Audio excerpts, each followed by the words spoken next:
Hello and welcome to lesson 8.2 for 4th grade math. This is the opening math message.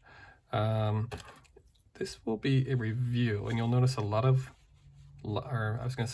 8, a lot of the 8th unit is review of things we've learned about throughout the year.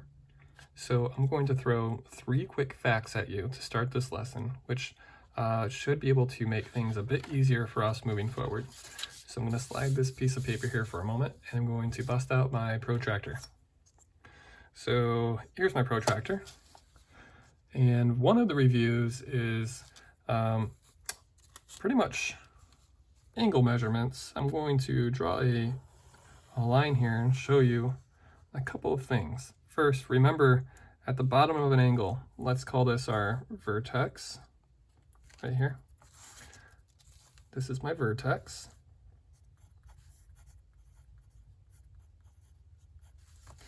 And remember, at the bottom of an angle, this is 0 degrees. And we have a couple of key benchmarks here. We have 90 degrees, which you'll remember would be like an L.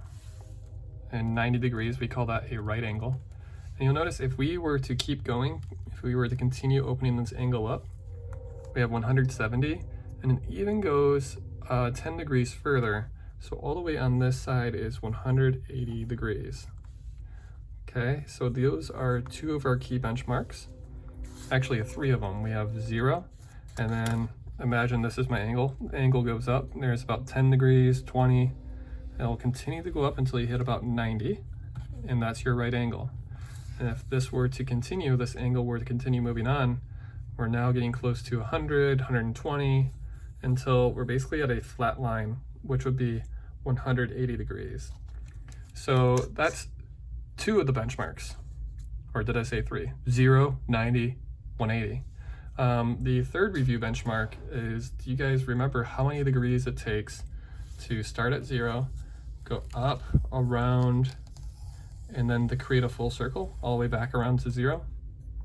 That would be, a full circle is 360 degrees. So let's keep these numbers in mind and take a look at today's math message. They want us to find the missing angle measures and write an equation to show how we were able to find those missing angle measures. So what you'll need to do on each of these questions is figure out exactly what your baseline is and what we have so far, and I'll explain what I mean. In this case, for number 1, this looks a lot like what we just did on that blank piece of paper, which means we have that flat line with the vertex in the middle. Do you see what I mean here? So this tells me that we're going to be operating with a scale of 180 degrees. Starts over here and it goes all the way over. And the thing is, they show us that out of this 180 degrees, what do we have so far with this angle, with this first angle? And you'll notice that it says we have 65 of those degrees so far. So a trick for finding out the difference between these two will be to take the total degreeage. I don't think that's a word, but I'm going to make it one right now. Degreeage. And that total number of degrees in this case is 180 for that flat line with a vertex in the middle. And we're going to take away 65. And what that's going to do, they want us to use the variable c, it looks like. Once you do this problem, once you solve 180 minus 65, that's going to tell you exactly what's left with this complementary angle. Okay, so why don't we go ahead and take a look at number 2, because it's a little bit different. And you'll notice with number 2, we are talking about a full circle. And do you remember how much or how many degrees a full circle is? That's why in basketball, if someone does a 360 dunk, if you're tired of my basketball references, I apologize. My classroom should be pretty used to that by now. If you do a 360 dunk in basketball, it means you do a spin before you dunk. Okay, or figure skating if that makes you happy.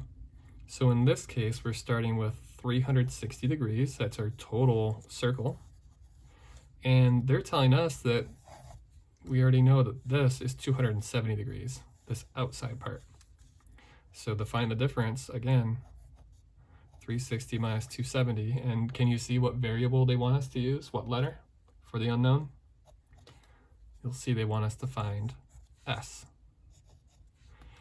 So this is, you can use your calculator if you need to, or it's a quick, again, I solve everything usually in my life vertically, so you could just, that's supposed to be a 2. You can solve it this way, which would not be too difficult. Okay, so that's an example of 180 degrees and a 360 degree. I think there's one more that I'll show you. I think it's numbers 5 and 6. We're dealing with someone with poor posture. But you'll notice that instead of dealing with 180 or 360, now we're just dealing with the angle that begins or looks like the letter L, and that's known as a right angle. And again, review, a right angle is how many degrees overall? A right angle equals 90 degrees. So now instead of starting with 360 or 180, we're going to start with 90.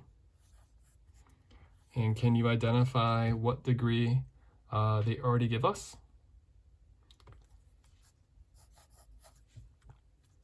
So to find the difference, we're going to take away that 65. And hopefully you can find the variable that they want us to use to find the missing angle. And in fact, I think I'll leave that part up to you guys.